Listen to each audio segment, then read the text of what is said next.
getting into episode 2, I thought episode 2 was a lot more exciting. You know, you really got to see the girls and experience a lot more.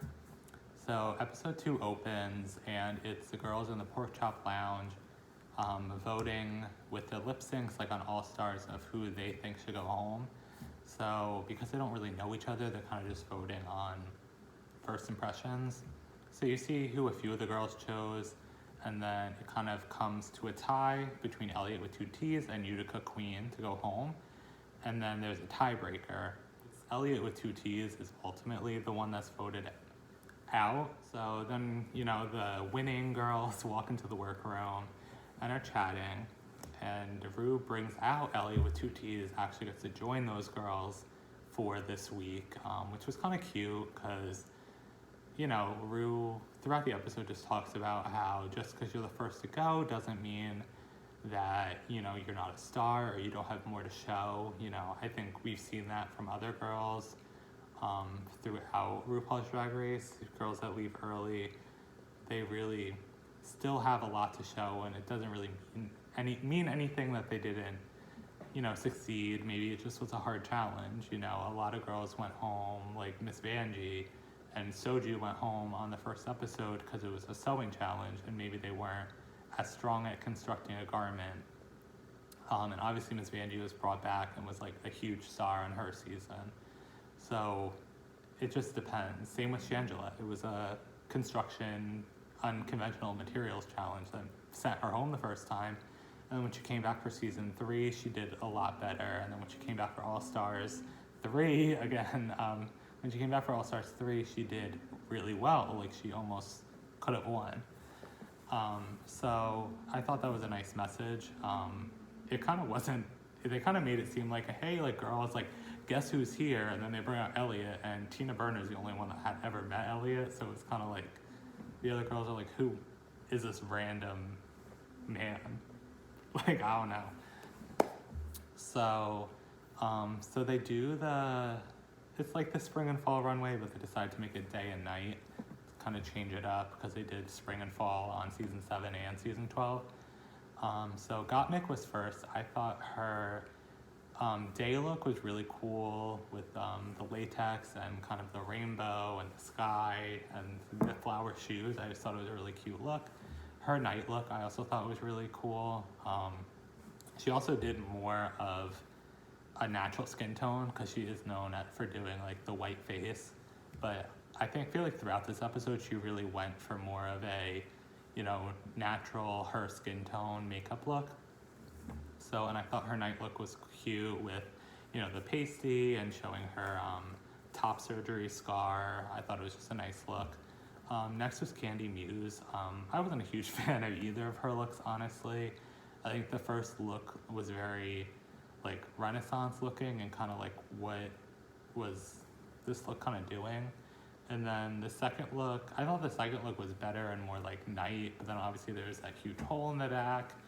And I also think she could have used more padding or something, like kind of just giving her, or maybe like a corset, just something to give her a little more shape, because it was just kind of like you know, red from top to bottom. And then next was LaLa Ri. So obviously her first look was kind of, you know, just like pretty girl in a dress with like braids. So she looked nice. I just thought it wasn't really reinventing the wheel, but I think she looked nice. And then I feel like her second look was more strong, a little more drag, you know, obviously it was sexier. And then going into Olivia Lux, I feel like both of her looks were really great. Her first look with the sunglasses was really cute and like mod, and, you know, she had her little purses in both looks, which was cute. The second look was obviously a little more, you know, dark and sultry, and I thought the colors were just like really pretty. I think overall, like, Olivia Lux is kind of more of a like sweet, you know, bubbly girl. So I think her second look kind of showed more of a, you know, sultry, darker, I guess, side of her. You know, Lux light. Simone. I thought Simone's first look was like amazing. I really loved the color and kind of, you know, the nostalgia of it. I thought she looked great. Her second look, I really liked her hair.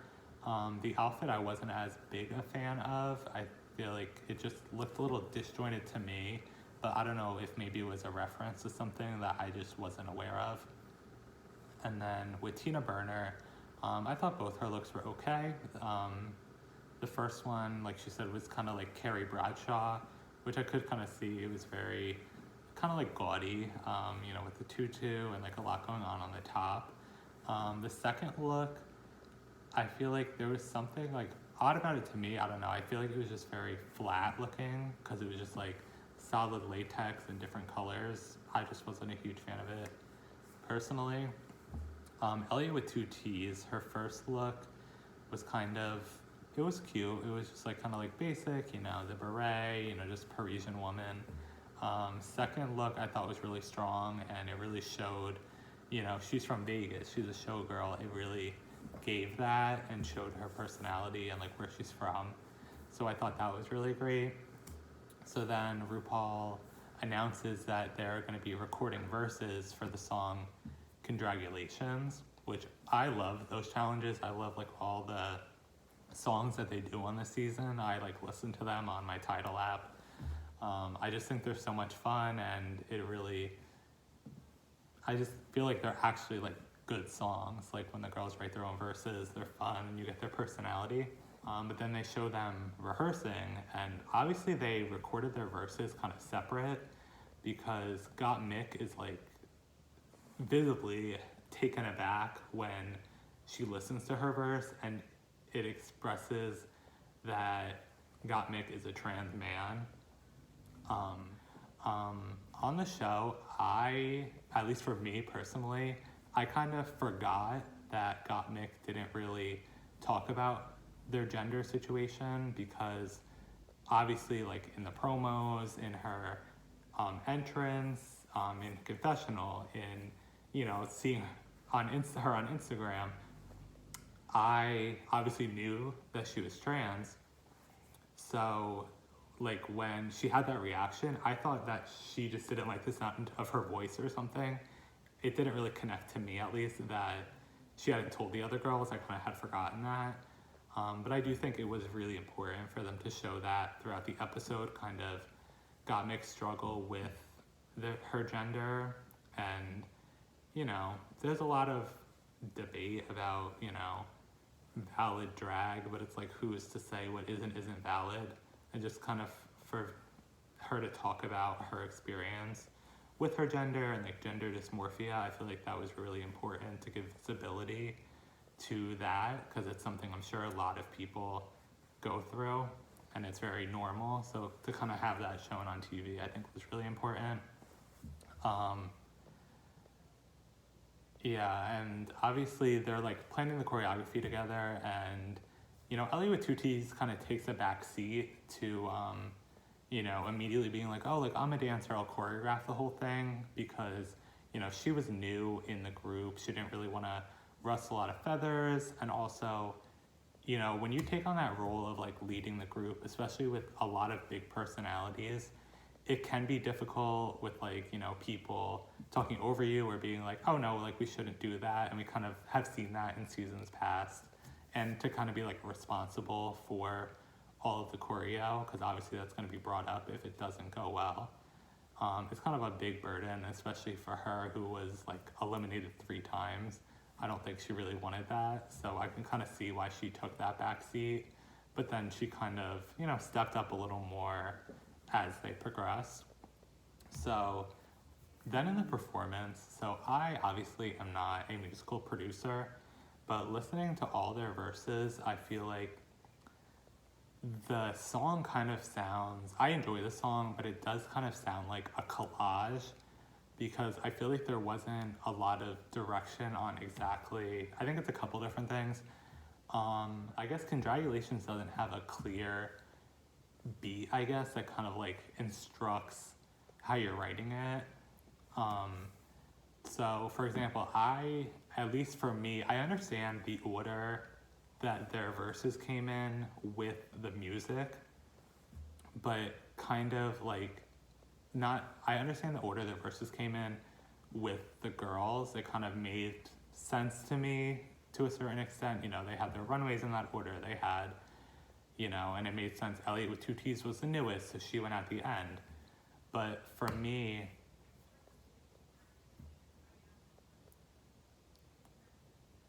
oh, sorry, they're in alphabetical order.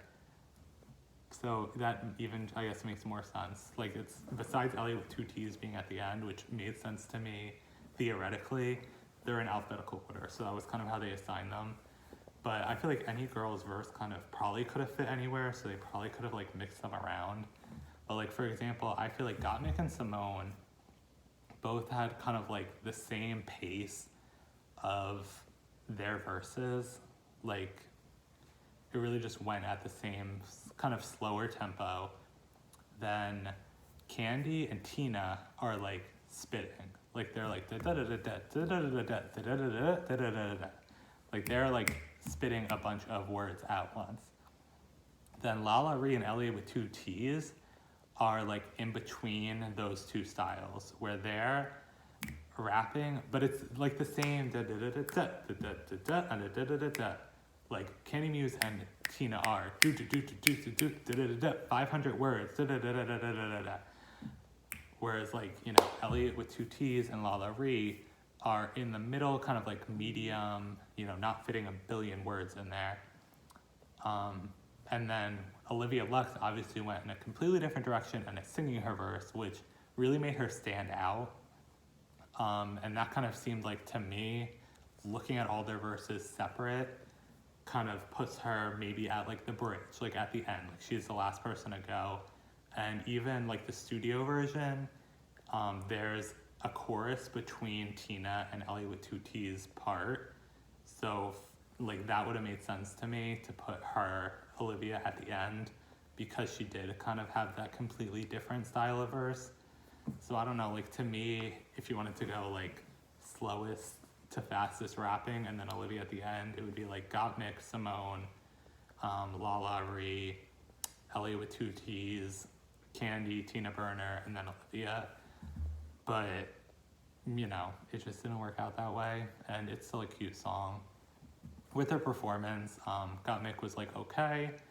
Candy Muse, they visibly show her messing up the choreo, which could have been, like, obviously she did that, but it could have been more editing. Like, someone else could have messed up the choreo and they didn't show it really. I feel like Lala Ree is a performer. She's a dancer. You can tell. Olivia Lux, I feel like really was really shining in the episode, especially during that performance. You know, she had the big hair. She had, like, the fringy outfit. She really, like, she looked like RuPaul, like, from, you know, 80s, not like 90s, early 2000s RuPaul, and, like, kind of like Tina Turner inspired. So I feel like she did really great. I'm trying to, like, go in order. Simone, I obviously did awesome. You know, her lyrics really expressed who she was, and, you know, she looked great. Tina, obviously they talked about her not really looking at the camera, and you can kind of see that in the performance, that she's, like, looking to all the girls and, like, talking to them, where it could have been stronger if she was facing the cameras and, like, delivering to the cameras, to the judges. And then Elliot, I feel like, really showed why she's still in the competition, and showed, you know, if she was really sent home, it really would have, it showed that she had more to show. Which was kind of the theme of, you know, saving the first person. So in the LeMay runway, I feel like Gottmik's look was, no pun intended, out of this world. Like, she looked like an alien. It was very avant-garde, and I feel like the use of LeMay to, like, make all those shapes on her outfit was really cool. It reminded me of, like, I think it's like Dolce & Gabbana made this outfit where it was supposed to look like metal, but it was obviously, like, fabric. It just really reminded me of that. I think she looked great. Candy Muse's outfit was obviously the fembot. I think it was a little more basic compared to the other girls, but it was pretty cute. And then Lala Ree, I think, looked really pretty with all the gold and her skin tone. I thought it was a cute look. Olivia Lux, I feel like, I don't know if someone said it on the show or whether I've just seen someone else review the show and talk about it. I feel like she looked like Tiana from The Princess and the Frog. She kind of had that look. It was just old Hollywood. And then Simone, I don't know why these puns are just like coming to me just naturally, but she was a knockout in the look, like no pun intended. I feel like it was something just very different, you know, bringing LeMay to a boxing outfit. And also I thought it was really cool how her boots were inspired by boxing shoes, but obviously they were more fashionable and they were, you know, heeled boots. Tina Burner's outfit I think was great, and it was kind of getting away from the orange and red theme.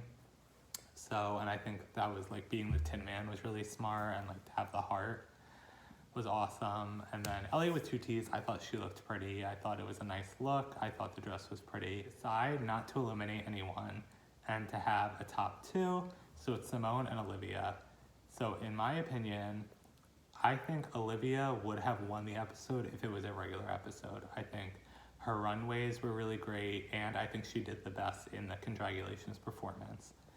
Because they had the lip sync, I think Simone beat Olivia in the lip sync, and that was the reason why she ultimately won the whole episode. And that Dua Lipa song is like my favorite song from Future Nostalgia. And I feel like Olivia, like in X's and O's, she really embodied like the emotion of the song and was a little more like campy and like acting, whereas Simone really just like expressed the personality of the song and was performing. So it was kind of similar to the Rose and Olivia performance from the first episode. It just was more successful for Simone in this episode than it was for Rose in the other one. But I think everyone did really great. I think all the verses were really strong on their own. They really showed their personality. So yeah, I'm really excited to see what episode 3 brings when the other girls come back. Some of my predictions right now, I would say, are I think Olivia is going to do really great as long as she stays on that trajectory. I think Simone's going to do really great. I think they both could make like top 4 based on what we've seen so far. I think Candy Muse obviously has, you know, this was more of a rough episode for her. So I think if she kind of reevaluates, she can be a really strong competitor. Nothing else for that, but I do think she does have the potential to do really well in the competition. Tina Burner obviously is a strong like New York legend queen, so I could see her doing really well. Lala Ree, I think, not to compare queens, but she gives me kind of like a Heidi in Closet, just like a really strong performer. Just like she needs a little bit more, something more to develop her, where she's not ready to win the competition, but I do think she could be like top 6. Like I think she could do super well in the competition. There just might be a couple challenges that kind of put her in the bottom or like bottom 3, if not like lip syncing. But I could see her being a lip sync assassin, which also can elevate her into more episodes if there are episodes where she is closer to the bottom. Got Mick, I think, obviously she has the look. I think she just needs, not that she needs, I think if her performing skills really are able to shine in the competition going forward, I think she could end up doing really well. Ellie with 2 T's, I think, showed this episode that she really is a competitor. I think she could do well as well. But right now, out of this batch, I really see like Simone and Olivia. Obviously, they won this episode, but even from last episode and just seeing, you know, their Instagrams and kind of their aesthetics, I really see them being in the top. So that's all I have to say. I'm really excited to see how the season progresses, and I really hope you enjoyed watching this. Please like, subscribe, share, tag someone. I would love to spread my videos far and wide. And I would love to know what you guys think. Please comment your opinions on episodes 1 and 2. But thank you for watching. Have a great one.